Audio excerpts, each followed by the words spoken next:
I've been waiting to record part 10 of my purchasing of a property in Amman in Jordan, but I had set upon my face cancer treatment, Effexor, Effidex.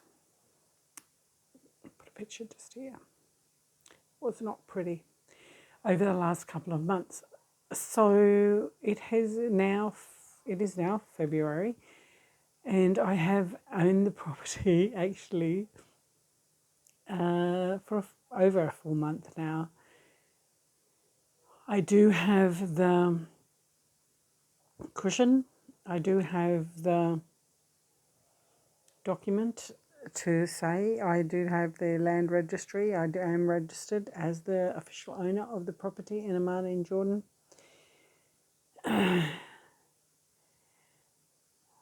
So that is an amazingly exciting thing.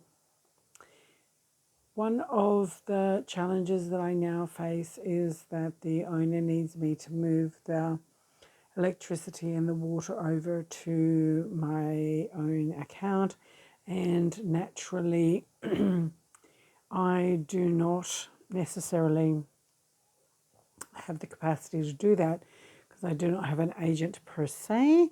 Al thinks he can do one but not both, and so when I get over there in May I will have to move the utilities over into my name, which is fine. We will inquire of the lawyer if he can still act on my behalf with the special power of attorney that he had in relation to the purchase. But we haven't acted on that just yet. So this is February. I have paid the guard for 2 months, paid a little bit extra so that I'll get his car washed. The water,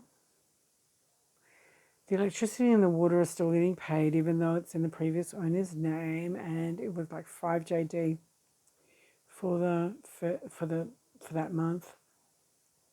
And because it's really hot and Al's been entertaining relatives that have come over from occupied Palestine in that space during their search for properties themselves in Jordan, my electricity, my heating costs potentially this month will be up, but I'll just have to wait and see. I don't care. I'll pay for it if that's what it needs.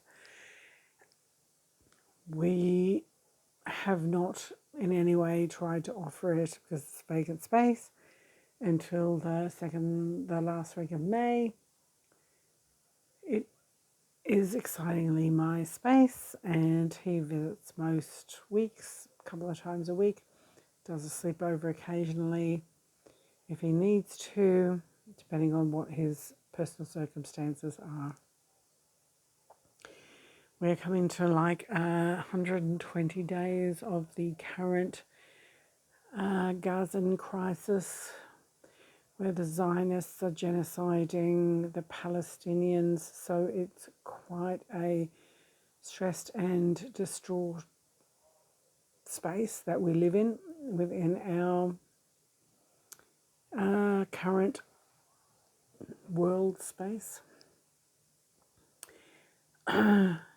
Not everybody is on board with the concept of the genocide, so we will have to wait and see how that manifests itself. Australia is flip-flopping in relation to UNRWA, UN aid, which has been a disgusting example of the Albanese government's complicity to the genocide of Palestinians.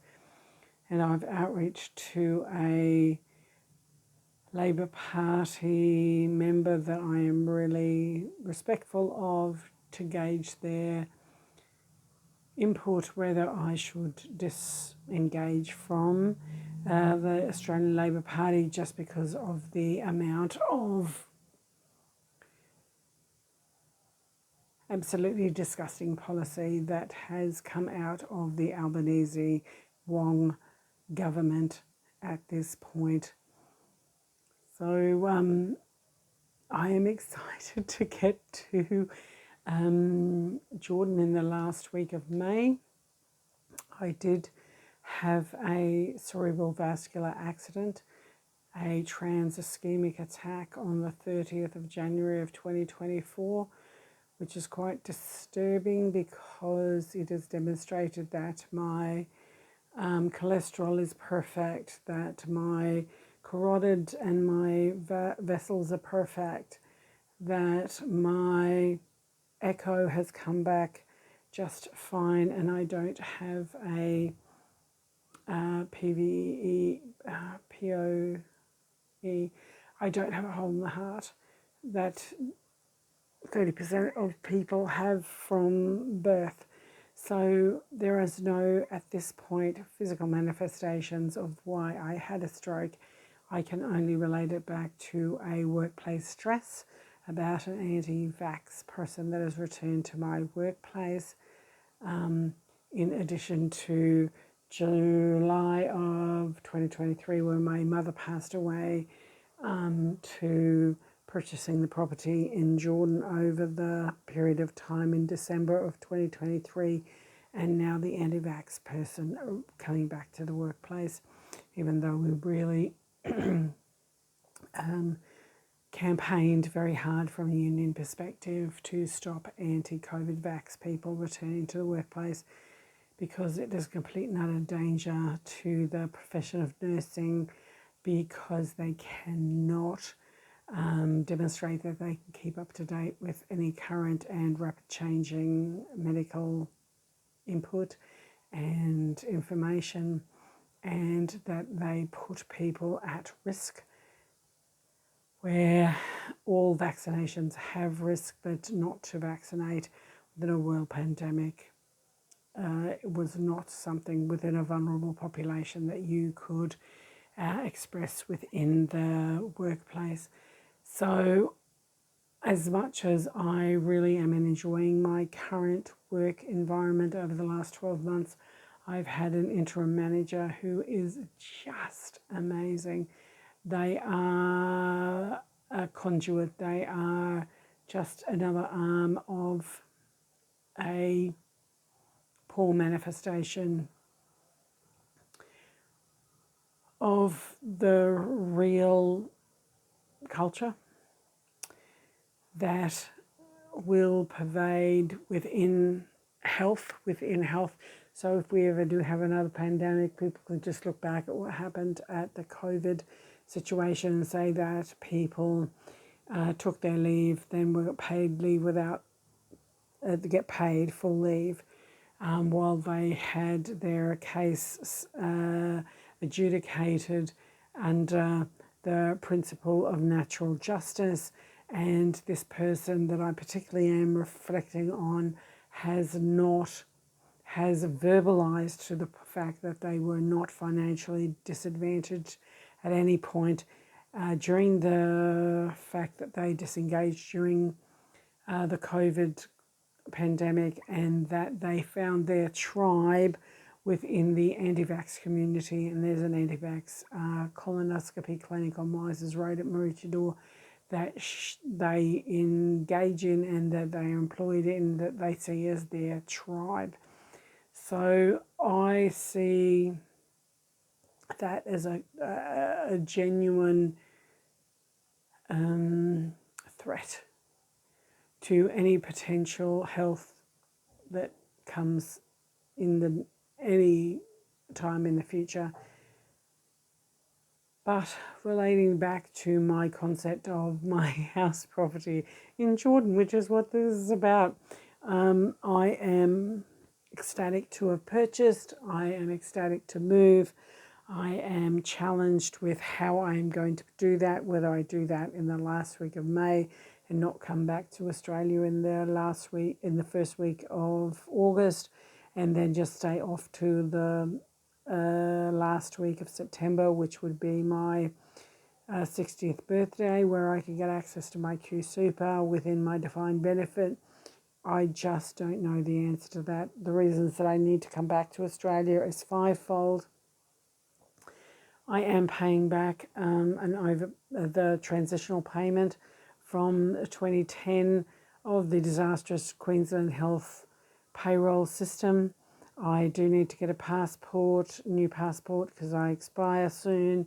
I am on a purchase leave agreement with Queensland Health, so I need to honour that within December of 2024. I did recoup a little bit of money because I have actually overspent with the rates of the purchase of the property in Jordan, but let's not just talk about that at the moment. And there is a fifth thing.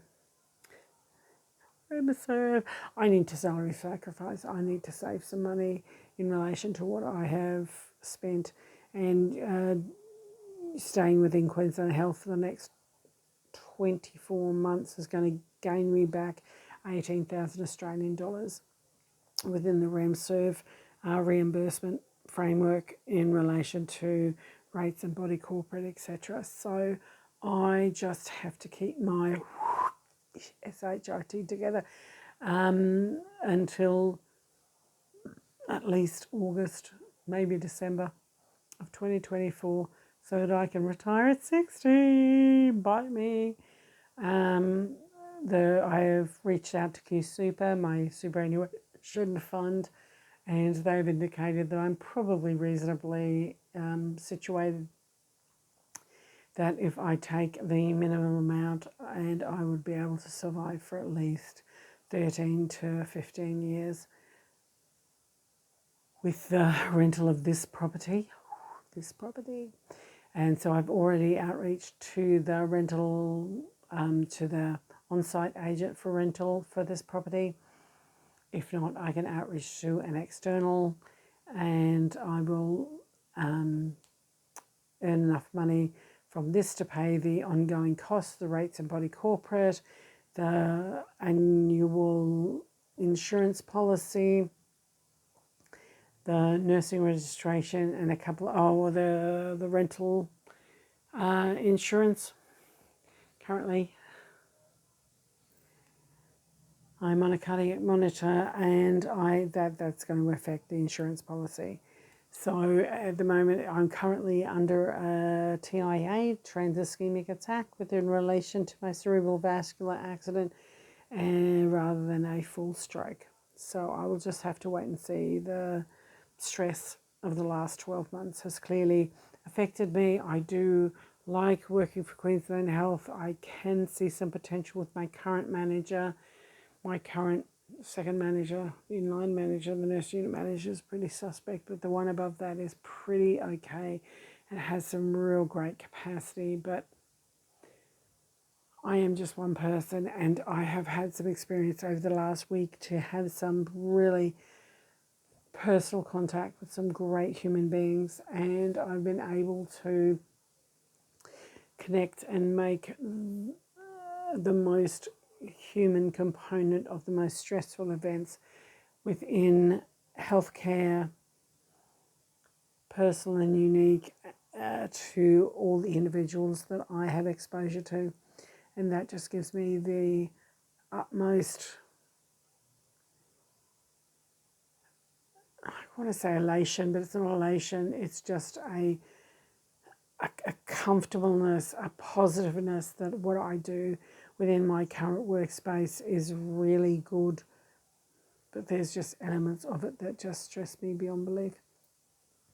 Getting back to, I purchased my property in Jordan.